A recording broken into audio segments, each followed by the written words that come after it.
जीवन की यात्रा करोड़ों शुक्राणुओं की एक जबरदस्त दौड़ से शुरू होती है। ये बाधाओं से भरी एक कठिन दौड़ है जिसमें सबसे स्ट्रॉन्ग और सबसे तेज शुक्राणु ही जीतता है और एक नए मानव जीवन को जन्म देने के लिए एक अंडे से मिलता है। निषेचन या फर्टिलाइजेशन हम सभी की कहानी है।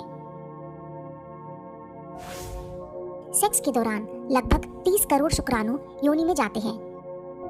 इनमें से लाखों योनि से बाहर गिर जाते हैं या योनि के एसिडिक वातावरण में खत्म हो जाते हैं। हर शुक्राणु का सिर, गर्दन, बीच का पार्ट और एक पतली लंबी पूंछ होती है। पूंछ की मदद से शुक्राणु 1 मिनट में 4 मिलीमीटर की स्पीड से आगे बढ़ सकता है। ओव्यूलेशन के दौरान सर्विक्स यानी बच्चेदानी का मुंह थोड़ा खुल जाता है। बचे हुए शुक्राणु इसकी तरफ आगे बढ़ते हैं, लेकिन कई शुक्राणु सर्विक्स में मौजूद म्यूकस में फंस जाते हैं और कई सर्विक्स की परतों में अटक कर दौड़ से बाहर हो जाते हैं। बचे हुए शुक्राणु बच्चेदानी तक पहुंच जाते हैं। बच्चेदानी में संकुचन या कॉन्ट्रैक्शन होते हैं जो इनको अंदर जाने में बहुत मदद करते हैं। यहाँ भी उन्हें एक और चुनौती का सामना करना पड़ता है। बच्चेदानी में मौजूद इम्यून सिस्टम्स के सेल्स शुक्राणु को खतरनाक बाहरी सेल्स समझकर बहुत सारों को मार देते हैं। अब कुछ हजार शुक्राणु ही बाकी रह जाते हैं और ये तेजी से फलोपियन ट्यूब्स की तरफ बढ़ते हैं। किस्मत वाले उस फलोपियन ट्यूब में जाते हैं जिसमें अंडा होता है। फलोपियन ट्यूब में छोटे छोटे बालों जैसे सिलिया होते हैं।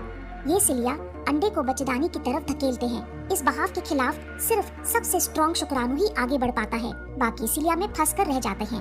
अंत में 30 करोड़ शुक्राणु में से केवल 1 दर्जन इस दौड़ के आखिरी चरण तक पहुंचते हैं। अब ये सभी अंडे की तरफ बढ़ते हैं।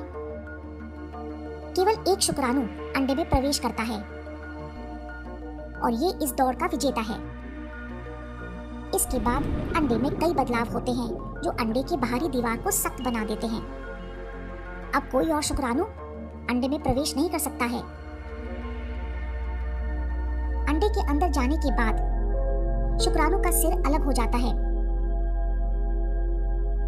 पुरुष और महिला के आधे आधे क्रोमोसोम मिलकर एक नया डीएनए कोड बनाते हैं।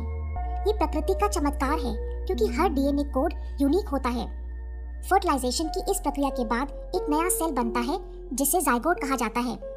जाइगोट अब बच्चेदानी के सुरक्षित घर की तरफ अपना सफर शुरू करता है, जहां ये 40 हफ्ते में एक सेल से एक बच्चे में बदल जाता है।